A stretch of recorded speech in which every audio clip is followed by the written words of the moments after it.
ฮอดยามลุงเจ้าก็เฝ้าไปหาองค์พระสัทธาสัมมาพุทธเจ้า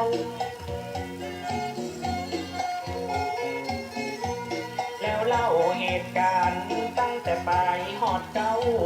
ผู้ดีนอเจ้าก็ใครว่าดี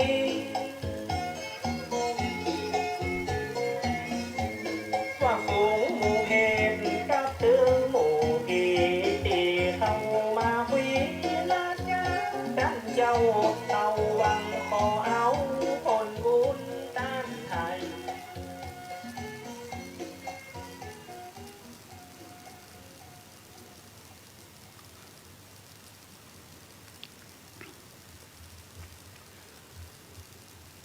ขอเจริญสุขก่อนอื่นก็ต้องขออภัยตรงนี้ตัวเองนะความจริงแล้วก็จะออกในเวลา 19 นาฬิกาตามที่อันได้เกินคือกับท่านผู้ชมสาธุชนทุกผู้ทุกท่านไปแล้วเราว่าจะเวลาตรงนั้นแต่ก็ยังว่านั้นนะเหตุขัดข้องหลายอย่างหลายประการก็จึงทำให้ตรงนั้นตรงนี้ติดขัดจะอย่างใดก็คงได้รับการอภัยตรงนี้วันนี้ก็คงจะมีความเกี่ยวข้องเกี่ยวกับเรื่องของเปตพลีหรือว่าการทำบุญนะเปตพลีกันอยู่เนาะในค่ำคืนนี้อาตมาก็จะได้น้อมนำเอาทำปื้นเมืองมาเตดอีกนะอีกเรื่องหนึ่งนะก็เป็นเรื่องที่มีความเกี่ยวข้องกับอันในวันประเพณีนี่อยู่นะเพราะว่าประเพณีตานธรรมหรือว่าประเพณีเกี่ยวกับอันเขาเรียกว่าเปตพลีการอุทิศส่วนบุญส่วนกุศลเนี่ยไปคือบรรพบุรุษของเขาที่ได้ล่มหายตายจากไปเนาะไม่ว่าจะเป็นครูบาอาจารย์เป็นบุคคลที่ได้คือความอุปการะต่อเฮาเป็นพ่อเป็นแม่ก็เป็นพระสงฆ์องค์เจ้าก็ตามก็ถือว่าท่านทั้งหลายเหล่านั้นก็ยังเป็นผู้ที่มีบุญมีคุณต่อเฮานักหนาปะปานในวันนี้ก็กะว่าจะเอาทำเกี่ยวกับความกตัญญูมาเตะให้กันฟังเป็นรูปลักษณ์แบบสไตล์บ้านเฮานะหรือว่าแบบปื้นเมืองเหนือเตะให้กันฟังเนาะก็ความกตัญญูกตเวทิตาธรรมนี่ก็ถือว่าเป็นเรื่องที่ใหญ่โตอยู่นะเป็นเรื่องที่ใหญ่โตอยู่บ่น้อยอาตมาเคยได้พบในในหนังสือของพระเดชพระคุณหลวงพ่อเจ้าคุณหลวงบัญจพระธรรมกิติวงศ์นะวัดโอรสารามเนาะจะเป็นวัดราชโอรสารามกทมเหมือนนะเปิ่นได้เตะในหนังสือในหนังสือตรงนั้นด้วยจะเป็นหนังสือเกี่ยวกับธรรมสารธรรมสารเทศนาก็เลยได้ไปพบไปปะก็หันว่าเป็นเรื่องราวที่น่าศึกษาอยู่นะอย่างไรก่อนเดี๋ยวจะเตะทำปืนเมืองเขาได้รับฟังกันไปเนาะเดี๋ยวก็จะได้สรุปกันสักเล็กน้อยนะสำหรับวันนี้ตอนนี้ก็เวลาเลื่อนไหลไปจากความเป็นเดิมก็คือ 19 นาฬิกามาพอสมควรละก็จะเตะแบบปืนเมืองนะอาจจะมีกราบนิดหน่อยเพื่อจะให้เกิดรถเกิดความกระตือรือร้นหรือว่าอยากจะฟังนะอยากจะฟัง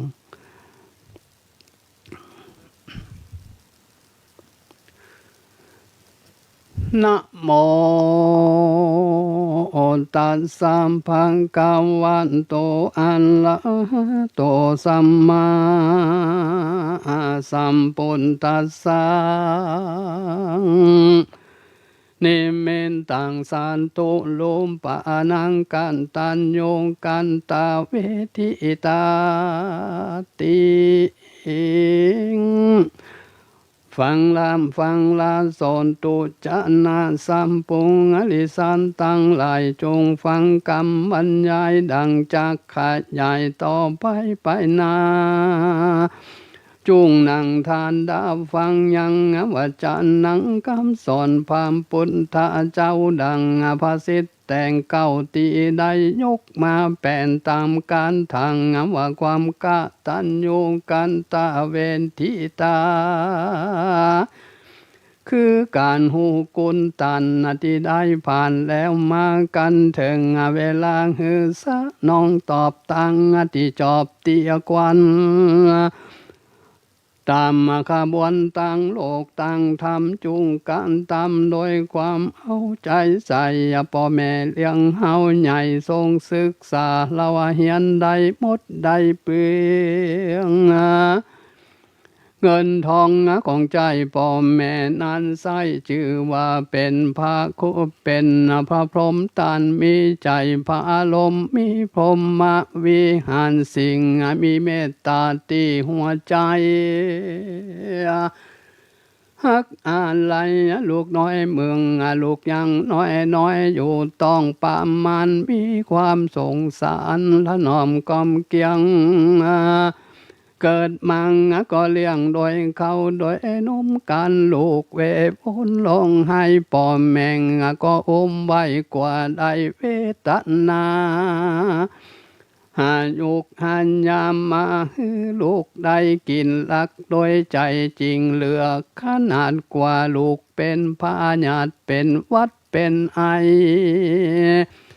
ยันตามิงตีในก็หามเอาไว้ฮือเอาใจใส่จุมือคำเจ้ากลางคืนบางเตือมปอลืมกินน้ำกินข้าวความฮักลูกเต่างมีปนพามานกันและลูกสุขสามล้านป่อแมงก็ยินดีมากกันว่าลูกลำบากบ่สบายกายเป็นโศกเศร้าเพราะความหักลุงเต้าว่าก็วิ่งไปหามองเงินทองบ่ปองกอมไปโซยืมมาใจถึงบ่เบื่อนายกายจังคอยละวังลูกได้กินได้อาบคอยป้องกันพัดยันได้เหือดไหลยุงความบ่ปันใหญ่ปันสูงพ่อแม่มุงเอาแต่ใจใสกว่าลุงจะบ่ใหญ่เปิ้นเอาใจใส่จนพ่อพร้อมบ่ได้รับนอนใจอาอ้อนห่วงลูกกันลูกมีน้ำมูกพ่อแม่ก็จูบเอาออกมาจนลูกบุตรต่างมีพรรษาขึ้นใหญ่พ่อแม่เอาใจใส่ส่งเขาเล่าเฮียนได้ผ่านได้เขียนได้อ่านได้เขียนจนจบจัน6 จันห่างเงินทองมีไว้ทางส่งไปยันต่อส่งหวังเป็นทุนห่างเงินทำไปนาพ่อแม่พ่อเป็นนี้เป็นนาคา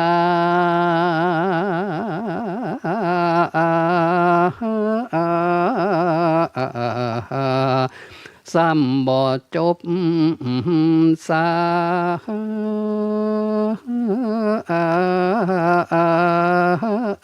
กรรมอดใจกระทำฮิมังลูกใจเพื่อลูกในใสจะได้ทิพย์ได้ดีหวังเป็นเศรษฐีมีเงินทองไปนาบ่ได้เป็นขี้ข้าหวังเป็นเจ้านายกันเป็นป้อนใจหวังเป็นนายห้อยดีใจบ่น้อยสักกรรมมีเงินมีคำของใจบ่ตุงอยากไล่สั่งสักอันเพราะกันกระทำของพ่อแม่อันหันแก่ลูกหลานบางคนบ่ฮู้จักพระมาร ขายให้ใครหน้าหมดเสียงลูกเอาไปเลี้ยงสู่เปื่อนฝงถูกเปื่อนจักจุงไปตั้งบอดีสูบปุรีกินเหล้าเอาตัวไปเข้าหมู่อันตะพันเป็นคนสันดันยับจ้าใจเก่งกาเลี้ยวสามบ่มีความมานะมาละเสียกังคันพ่อแม่ใจตา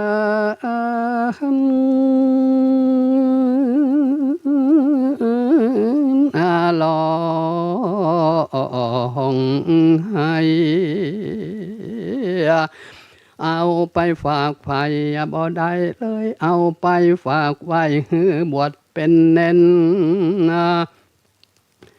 เป็นตาเน้นเป็นพระเป็นเจ้าหวังหือได้เข้าสู่รถพระธรรมหวังหือการตำกับตวงแถมไม่เอาใจใส่ตั้งดี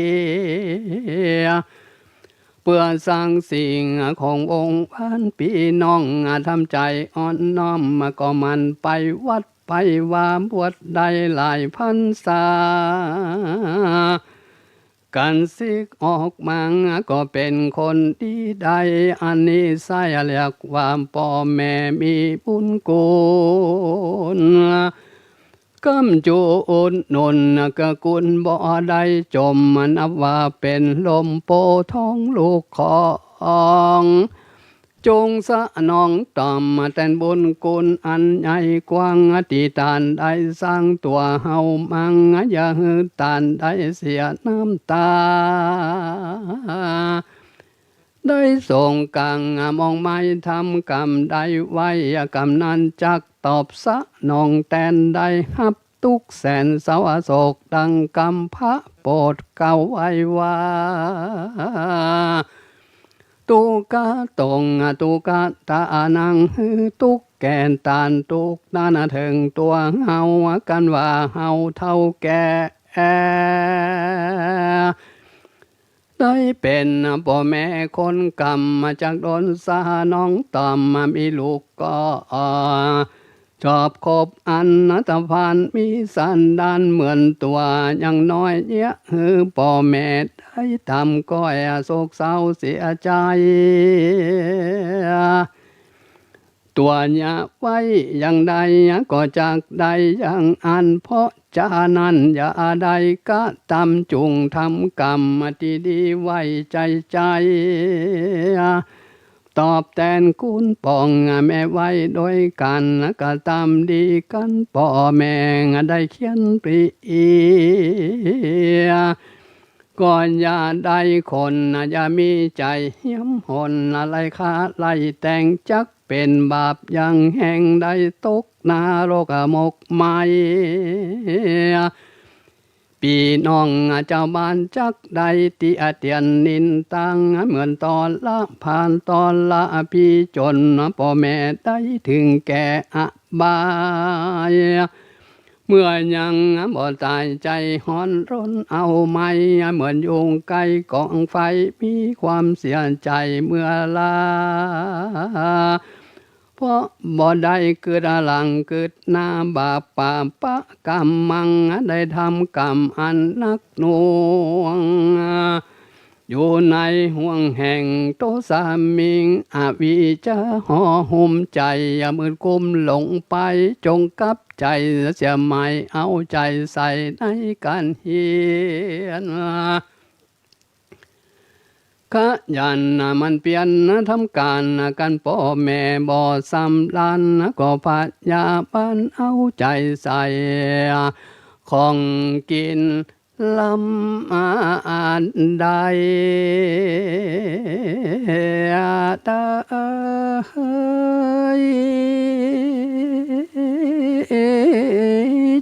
จงหามา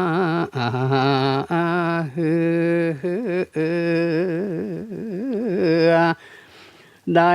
กินโจมือ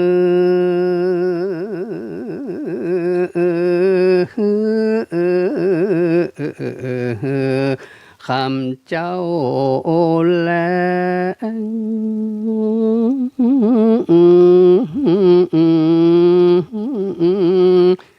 ง่า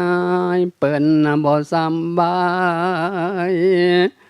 จนลูกบ่ได้เอากะทนมาเอาไว้เอาเปิ้นเหนียวเปิ้นเบานึกถึงเปิ้นเนี่ย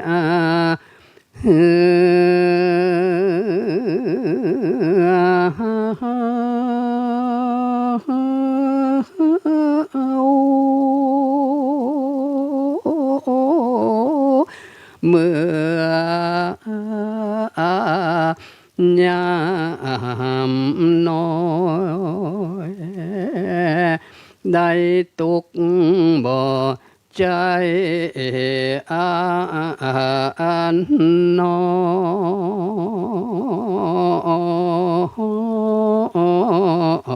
ยเน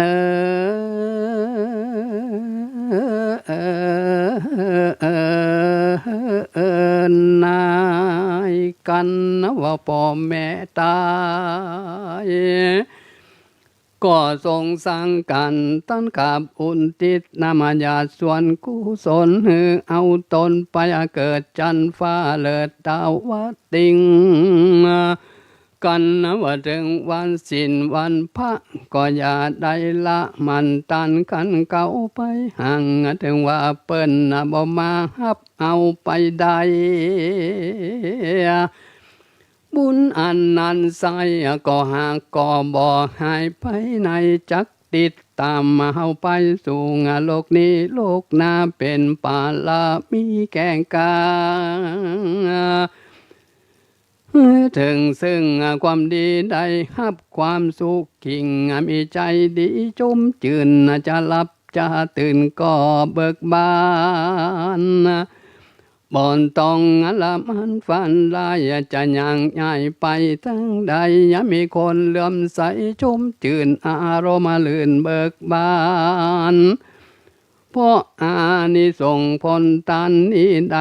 กระทำไว้อันนี้อาศัยลูกว่ากะตันยูกันตะเวทีเหตุนี้แล้วเจ้าอันเป็นบุตรีบุตา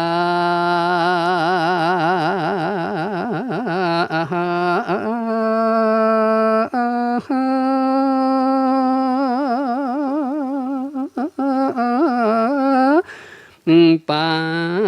กันปิจารณาไป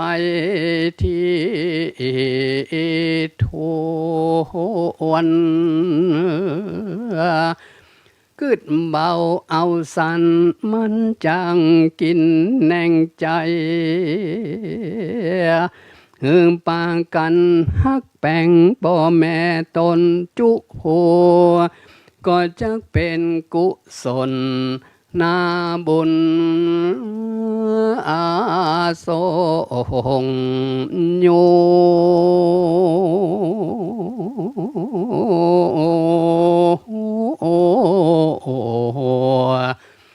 อายุมากเยอะ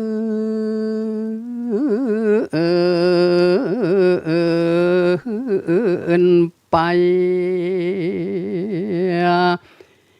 แม่นว่าเฮาจะคิดหาอันนาได้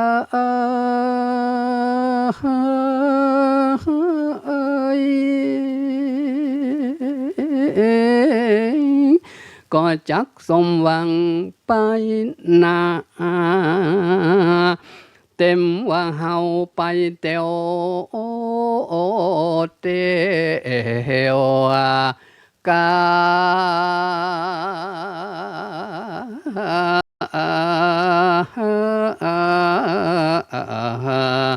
ก็จักสมไฟอัง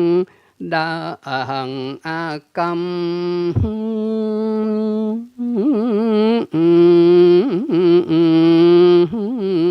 เฮา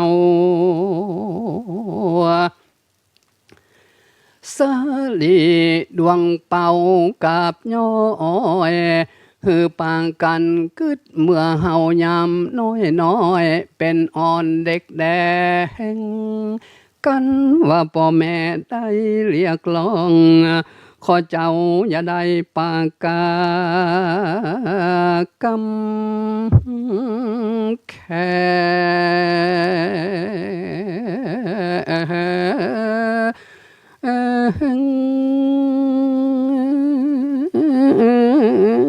พ่อแม่เลี้ยงลูกไว้ก็หวังเปิ้งแห่ง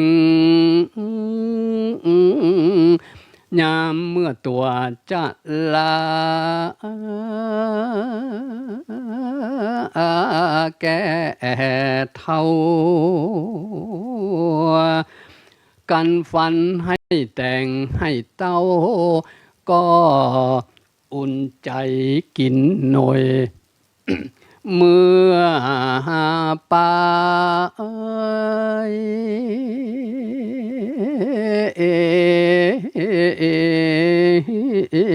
ลูนาปากันกึดไปที่เตอเจ้าบุญใหญ่บุญสู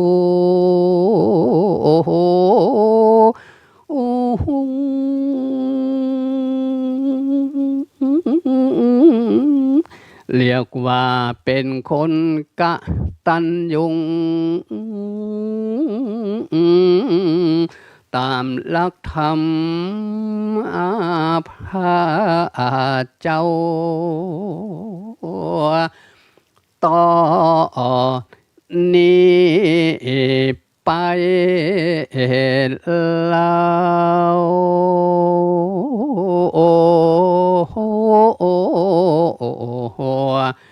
ก็ขอยังยาววาดวั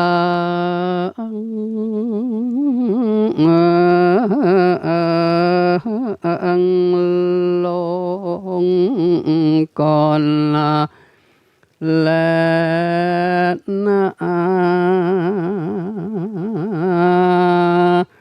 นิติตังคียากะยังกะตัญญูกันตาเวทิตาธรรมก็บังกุมสมเร็จสังละเด็ดแล้วเต่านี้ก่อนแล้วจะได้ห้อง เขาว่าหายงอมหายงั้นเนาะอีกอย่างก็ดังที่เขาทราบกันแล้วว่าช่วงนี้ก็เป็นช่วงของการตามธรรมหรือว่าจะช่วง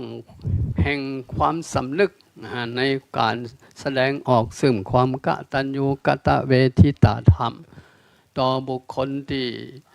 เปิ่นได้กระทำคือกำเฮามาก่อนแล้วเขาก็มีความสำนึกในอันที่จะตอบแทนตรงนั้นนะอันนี้ต้องขออนุโมทนากับโยมเปิ่นนะพักมาก็มีไผเนี่ยโยมพิสมัยเนาะโยมพิสมัยสีเทพดำรงนะกฐมสการท่านพระครูรับชมอยู่สาธุสาธุเจ้าเจริญพรเด้อพร้อมกันนี้ก็มีคนโยมสุนทรีนาเทพศิริอรัญญาจันทรวิทุลเนาะและคนอื่นๆแถมนะ2 คน 3 คนหลายผู้หลายท่านกำลังรับชมรับฟังอยู่ตรงนี้ขออนุโมทนาก็แล้วกันนะฟังกันไปเนาะคืนนี้ก็เป็นคืนที่จำเนื้อจำตัวจำจบจำจิตจำใจเพราะพรุ่งนี้เขาจะได้ตาลใหญ่ตาลหลวงตาลไปหาบุคคลที่เขาฮักบุคคลที่มีความหมายต่อเขาโดยเฉพาะครูบาอาจารย์โดยเฉพาะวันนี้ก็เต้นทำเรื่องความกตัญญูกตเวทิตาธรรมเป็นก็เน้นเกี่ยวกับเรื่องของดูเหมือนเรื่องของพ่อของแม่เนาะพ่อแม่ถือว่าเป็นบุคคลที่ มีความสำคัญต่อเฮาอยู่บ่น้อยนะถ้าหากเขามามีป่อเฮามามีแม่เขาคงจะได้อยู่ตรงนี้ แล้วก็คงจะมาได้มาว่าทำให้กันได้ฟังนะที่มาอยู่ตรงนี้ได้ก็เฮาได้มีอันอย่างที่เป็นอดีตอันเป็นบุญบารมีที่เฮาได้สะสมมานั่นแหละมันจึงปาให้เฮาได้มาอยู่ตรงนี้และเวลานี้ก็ถือว่าเป็นบุญของเฮาละนะเป็นบุญของเฮาพ่อแม่เป็นผู้ที่ได้สารได้สร้างได้ทำอันยังต่ออันยังเฮานักหนาป้าปานนะดังที่เปิ้นว่าเปิ้นมีความสำคัญต่อเฮาหลายๆอย่างที่ดังเขาเปิ้นว่ากันเนาะว่าพ่อแม่นี่มีอันยังมีคุณสมบัติอยู่หลายประการตามพระพุทธศาสนาก็มักไม้ไก่กองท่านผู้หูนักปราชญ์ท่านก็ได้ได้จาได้นำเสนอให้เฮาได้รับหูรับทราบแต่โดยสรุปเรื่องกับพ่อแม่ก็มีอยู่5 ศอเพิ่นว่านะมี5 ศอท่านเป็นผู้สร้างนะสร้างตัวสร้างตนเฮาเป็นตัวเป็นตนก็เนี่ยสร้างทั้งส่วนที่เป็นรูปธรรมและนามธรรมนะและเป็นผู้ที่ติดตามในอันที่จะบอกคนต่างจี้บอกสอนให้เฮาเดินต่างขับเคลื่อนตัวเองเนี่ยไปสู่เป้าหมายที่ถูกต้องอันเป็นสัมมาทิฏฐิอย่าไปเดินในสิ่งที่มันเป็นหลุมเป็นบ่อนะถ้าเดินที่เป็นหลุมเป็นบ่อคุกคะมันก็บ่สะดวกแม้แต่ยานพาหนะก็ลำบากที่จะไปตรงนั้นนะไปตรงนั้นคนเฮาก็ต้องขับเคลื่อนนะขับเคลื่อนโดยวิถีต่างที่เป็นสัมมาทิฏฐิสัมมาก็คือความถูกต้องเนาะก็ฮู้กันทั่วไปละทิฏฐิก็คือความหันตรงหันที่ถูกต้องเดินที่ถูกต้องก็จะสามารถทำให้เฮาไปสู่เป้าหมายที่ดีนะเป้าหมายที่ก่อให้เกิดความสำเร็จมีอนาคตที่ดีคือกับตนเองนะคือกับตนเองจะอันก็เกิดมาทั้งทีเขาเรียกว่าเกิดมาทั้งทีต้องทำดีให้ได้จะตายทั้งทีก็ฝากอย่างที่มันดีๆเอาไว้นะอย่าได้ประมาทถ้าประมาทแล้วก็เรียกว่ามันพลาดความประมาทเป็นบ่อเกิดแห่งความตายถ้าหากเขาว่าเขาประมาทแม้ว่าเขาจะมีชีวิตเป็นตัวเป็นตนอยู่นะก็ยังพระพุทธเจ้าบอกว่าเหมือนกับคนที่ตายแล้วเพราะมันไม่ได้ทำอันอย่างอยู่ไปก็เปล่าเปลืองนะเปล่าเปลืองถูกเวลามันกัดกร่อนไปนะหมดไปเสี่ยงไปเขาก็ต้องใจเวลาอย่าให้มันสูญเสียผู้ที่ไม่รู้จักใช้เวลาให้เป็นประโยชน์นะชื่อว่าเป็นผู้ที่ประมาทอย่างยิ่งเนาะประมาทอย่างยิ่งผู้ที่จะสามารถประคับประคองตัวเองได้เป็นผู้ที่ประมาทต้องประกอบไปโดยอันอย่างนี้ดูเหมือนจับป้านหนังสือของพระเดชพระคุณท่านเจ้าคุณรูปหนึ่งนะที่วัดประยุนวงศาวาสเปิ่นว่าต้องประกอบไปด้วย3 กอคือ9 เกาะและก็เก็บนะกอที่1ก็9นะเขาจะก้าวไปข้างหน้านี่ถ้ารูปธรรมมันก็ถึงแน่นอนแล้วถ้าตรงนั่นตั้งนาเนาะมันมีขวกมีน้ำมีหลุมมีบ่อบ่สะดวกในอันที่จะไปเขาคงจะบอกไปแล้วเขาคงจะบอกก้าวถ้าก้าวไปแล้วมันเป็นอุปสรรคนะมันเป็นอุปสรรคในการก้าวของเขานี่ก็มองกันด้วยตาเนื้อนะเป็นรูปธรรมแต่ตรงนี้เป็นน่าจะหมายถึงส่วนที่เป็นนามธรรมที่จะช่วยขับเคลื่อนให้ตัวเขาเนี่ยก่อเกิดความสำเร็จและเป็นผลที่บ่ประมาทเขาก็จะต้องก้าวโดยวิถีชีวิตที่มองแล้วหันแล้ววิเคราะห์วิจัยดูแล้วว่าเขาก้าวแล้วมันมีข้อที่จะก่อให้เกิดความกินแหนงแข็งใจ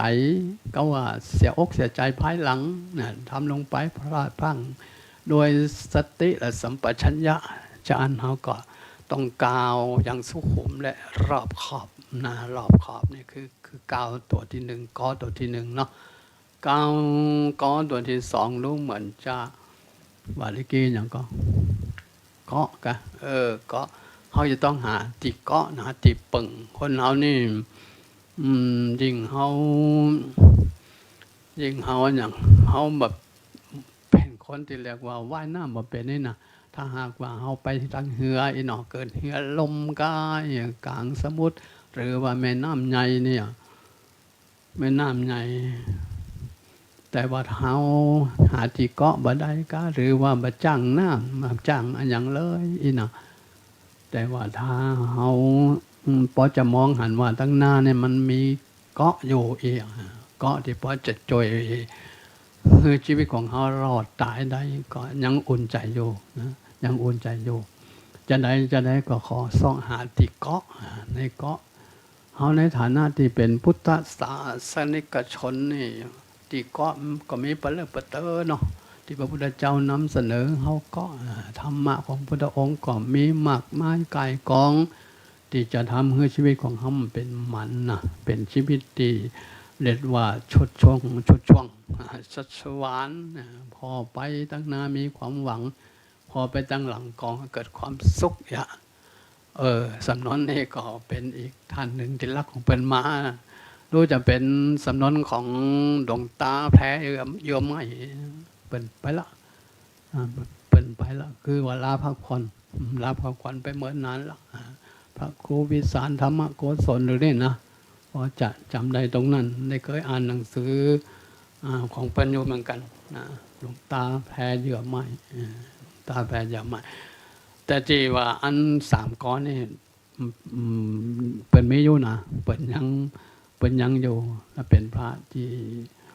มีความคมและเป็นปราชญ์นะเป็นนักปราชญ์นักเทศตัวนะนักเทศก็นั่นเคยอาตมาเคยไปป้าเปิ่นเนี่ยที่วัดศรีบุญเหลืองปนิมนต์พระคุณท่านเปิ่นมาเทศนาดูจัดฉลองเกี่ยวกับกฐินนะที่วัดศรีบุญเหลืองลำปางพร้อมกันนั่นเปิ่นก็อยากจะเจ้าภาพกฐินเปิ่นก็อยากจะฟังแบบตั้งเหนือตัวเอกมีแผ่พองจ้าที่พอจะนำเสนอตรงนั้นตรงนี้เป็นแบบฉบับสไตล์ล้านนาอย่างเตมหาจารย์ก็สอบไปสอบมาก็มาปะที่พระเจ้ารูปนี้เขาเนาะก็เลยรับโดยความจังหวะจำใจก็มาเชิงนะแต่ก็พอใจที่จะไปเพราะเขาเป็นคนเมืองเนาะเขาอยากจะเสนออันสิ่งที่เป็นเอกลักษณ์ของเขาอยู่นะก็เลยรับปากรับกรรมมันไปนะปนิมนต์ไปเตะทำรู้จะกุมารบันนะกุมารบันตอนนั้นก็เสียงดีอยู่ละแต่ตอนนี้มาบ่ได้เรื่องเด้อนะได้เรื่องแล้วมันเหล็กเจ็ดเข้ามาเลยนะเจ็ดแล้วเดี๋ยวนี้นะจะได้ก็ฟังเป็นการอนุรักษ์ก็แล้วกันนะบ่ได้ฟังดูเจ้าเสียงดีก็บ่ดีเนาะฟังเอาเนื้อหาสาระฟังเพื่อการดำรงคงไว้มาเพราะมันเป็นมรดกที่น่าจะสืบสารสืบต่อกันต่อไปเดี๋ยวว่าอีกก้อนหนึ่งนะอันนี้เกาะสองหัตถิเกาะเอาไว้นะขอเกาะธรรมะเกาะสิ่งที่เป็นคุณความดีอันใดที่มันจะช่วยนำพาเราไปสู่วิถีทางที่ก่อเกิดความถาวรให้กับชีวิตของเราและมันคงก็ควรจะหาที่เกาะเอาไว้เก็บเหมือนกับสถานญาติโยมในกันนะมีเงินมีทองเก็บไว้นักก็บดีเนาะตานมาตั้งวัดตั้งวาของนะตอนนี้เดี๋ยวขอใจเวลาตรงนี้นะประชาสัมพันธ์เขานั้นบอกว่า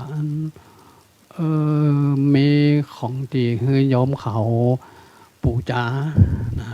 โดยเฉพาะเก้าอี้ตรงนั้นเดี๋ยวนี้รับปิดแล้วนะปิดแล้วนะติปิดก็มันจะยังเพราะว่าดูเหมือนจะมีเจ้าภาพไปแล้วนะมีเจ้าภาพไปแล้ว10 ตัวจบแล้วมันยังมีอีกสิ่งอื่นที่มาบอกมากล่าวกันคือได้หับหูหับสาบเพื่อว่านะเพื่อว่าใครจะรับเดี๋ยวตอนนี้ก็คง ยังอยู่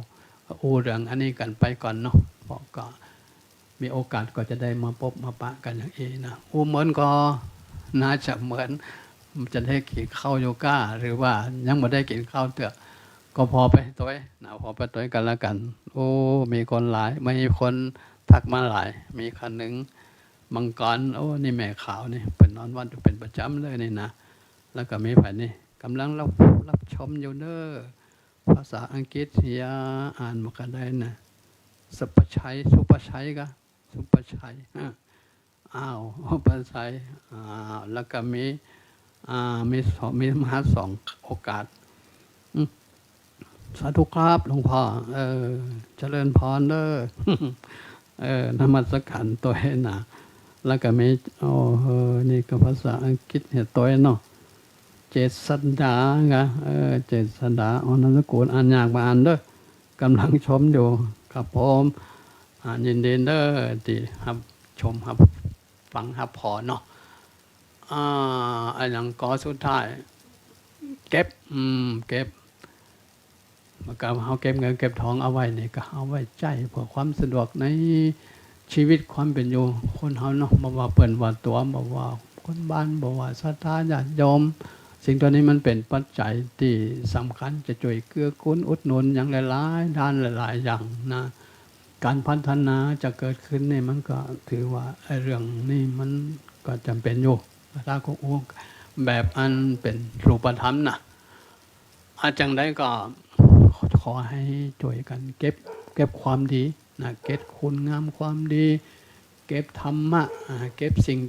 ดีๆงามๆให้กับตัวกับตนเนาะให้กับตัวกับตนเนี่ยอย่างเขาเป็นพ่อคนแม่คนก็เป็นอย่างก็ตามข้อสำคัญก็ขอเป็นให้เป็นนะเป็นให้เป็นบนว่าความพระเป็นมันเป็นภัยก็เป็นได้เนาะแต่ว่าถ้ามันจะเป็นให้มันเป็นเนี่ยก็ลำบากอยู่นะเป็นให้เป็นนะเป็นให้เป็นพระก็เป็นให้เป็นนะเป็นโยมก็เป็นโยมให้เป็นใครจะเป็นผัวไฟเมียไฟนะก็ลูกเขยไฟนะก็เป็นให้มันเป็นก็แล้วกันเป็นป่อคนแม่คนก็เป็นป่อคนแม่คนเป็นถ้าเป็นสักแต่ว่าเป็นนี่ก็มันก็มันน่าจะยากนะแม่ทุกเจ้าเอากันไปก็ไปเป็นอะไรอย่างก็ได้แต่ว่าเขาต้องเป็นให้มันเป็นนั่นแหละถ้าเป็นบ่เป็นแล้วก็ลำบากไปบ่ใครหลดนะไปบ่ใครหลดพ่อแม่ต้องเป็นแบบเป็นอย่างติดดีเนาะคือลูกคือเต้าเพื่อว่าเขาจะได้นำเอาไปเป็นแบบเป็นอย่างติดดีนะติดดีจีตั้งติดถูกเหมือนกับว่าตะเกียเนาะว่าตะเกียอันนั้นก็เป็นผู้สร้างเป็นผู้สอนเป็นผู้ส่งเสริมตั้งติดดีเป็นผู้ที่รู้จักเสียสละพ่อแม่แน่นอนความเสียสละเป็นแบบเป็นอย่างที่ดีพ่อแม่ดีนะเป็นว่านะพ่อแม่ดีก็เป็นสีมงคลส่งจำเริญวงวาสนามหาศาลเมื่อลูกดีก็เป็นสีแก่วงวานก็รากฐานมั่นคงดำรงพันเนี่ยตรงข้ามเหมือนกันเนาะถ้าลูกดีเป็นสีสง่าหน้าเนี่ยลูกดีเป็นสีสง่าหน้าญาติวงศ์พงษาก็ผ่องใสแม้นญาติสนิทมิตรสหายที่ใกล้ไกลก็พอใจสรรเสริญเจริญพรนะเจริญพรอันนี้ก็ขอฝากกันเอาไว้เนาะวันนี้ก่อนได้ได้เทศนาธรรมปื้นเมืองเรื่องความกตัญญูกตเวทิตาธรรมตะกี้ก็จะข้างไหวก็ว่าจะได้นะว่าเกี่ยวกับเรื่องความกตัญญูกตเวทีกี่คราวนั้นอาตมาได้ไปอ่านพบในหนังสือของพระเดชพระคุณหลวงพ่อเจ้าคุณพระอย่างก็พระธรรมกิติวงศ์วัดราชโอรสารามกทมนะกรุงเทพมหานครหนังสือนี่เปิ่นเตะในหนังสือเล่มใหญ่ๆไพ่นี่หนาปึ๊กนะไม่รู้จะเป็นหนังสืออันธรรมสาระเทศนาปุ่นปี2539นะหลวงพ่อเดี๋ยวนี้เป็นอ อายุก็มากพอละดูน่าจะมากกว่ากับน่าจะ80 กว่าแล้วมั้งเนาะ80 กว่าหรือชื่อเปิ้นก็ตีหูจักทำรูปทำลักษณ์หนึ่งความรูปลักษณ์หนึ่งก็คือทองดีสุระเตโชนะปรริญญาธรรม9 ประโยคนะตอนนั้นมาอยู่พระบาทตากพาได้ฟังเสียงของเปิ้นบันทึกเกี่ยวกับแปลธรรมบทนะธรรมบทจะเป็นปริญญาธรรมบทอันนี้ปท3ฟังเปิ้นโอ้เสียงก้องกังวานฟังแล้วก็เกิดความฮึกเหิมในการที่จะศึกษาเราเรียนก็เลยได้เปิ้นมาน้อยหนึ่งอีน่ะได้เปิ้นมาอันนี้ก็ท่านก็ได้เขียนเอาไว้เกี่ยวกับเรื่องความกตัญญูกตเวทิตาธรรมอันว่าอันเอสาภิกขเวว่าเป็นคำของพระพุทธเจ้าแหละนะแต่เป็นนำเสนอในการเทศในครั้งนั้นนะว่าเอสาภิกขเวสปุริสภูมิยะทิตังกตัญญูตากตเวทิตาก็แปลใจความว่าดูก่อนภิกษุทั้งหลายเนาะข้อธรรมก็คือกตัญญูนี่นะความกตัญญูตาเนี่ยแหละกตเวทิตานี่เป็นสัพพุริสัตธรรมหรือสัพพุริสัตภูมิสัพพุริสัตภูมินี่มันเป็นภูมิที่ระดับจั่นของคนดีถึงจะทำไปถึงจุดนั้นได้นะจุดนั้นได้เป็นคุณธรรมของคนดีนะคนดีบ่มีกระจิตกระใจในอันที่จะทำตรงนั้นเขาก็บันได้เป็นก็บันได้เรียกว่ามันเป็นสัพพุริสภูมินะสัพพุริสภภูมิมันประพฤติปฏิบัติที่ตรงกันข้ามเนาะตรงกันข้ามคนบัดนี้นี่แน่นอนละเขาคงบะประพฤติปฏิบัติได้นะประพฤติปฏิบัติได้เอากาวได้สรุปละโอ้มันหนักเลยเนาะได้สรุปเปิ่นเขียนอยู่ตรงนั้นเดี๋ยวอาตมาขออ่านสำนวนของเปิ่นนะสักเล็กน้อยบะมากบะหมายเนาะยืมของเปิ่นมานะเพื่อศรัทธาจะได้เนื้อหาสาระว่าความกตัญญูกตเวทิตาธรรมนี่จะต้องมีลักษณะอยู่3 ประการด้วยกันก็คือ1ฮู้ว่าไผ่พ่องอีนะมีบุญคุณต่อเขาเราฮู้ว่าเขาได้เคยทำเคยให้อะไรนะแก่ตนมาบ้างสามารถจำได้มีความสำนึกยอมรับในบุญคุณของเขาอยู่ในใจตลอดเวลานะตลอดเวลาอันนี้สรุปข้อที่1ข้อที่เป็นเขียนไว้คำข้อนั้นเป็นกับว่ารู้ว่าคนที่ทำอุปการะแก่ตนมานั้นเขาคิดอย่างไรกล่าวคือรู้ถึงจิตใจของเขาว่าเขาต้องการอะไรตอบแทนจากตนอย่างไรแม้เขาจะไม่บอกให้รู้ก็สามารถรู้ได้ด้วยจิตสำนึกของตนเองอีกข้อหนึ่งนะอีกข้อหนึ่งรู้ว่าตนจะปฏิบัติอย่างไรต่อผู้ที่เคยอุปการะเคยทำเคยให้อะไรแก่ตนมาตามที่ตนรู้มาแล้วนั้นยังมีต่อมากมายแก่กล่องเอาสรุปไปแค่นี้เนาะสำหรับวันนี้ก่อนน่าจะขอหยุดยั้งปบปะอูจ๋าปลาลบตลอดถึงการเทศนาทำพื้นเมืองนำเสนอให้ครับท่านผู้ดูผู้ชม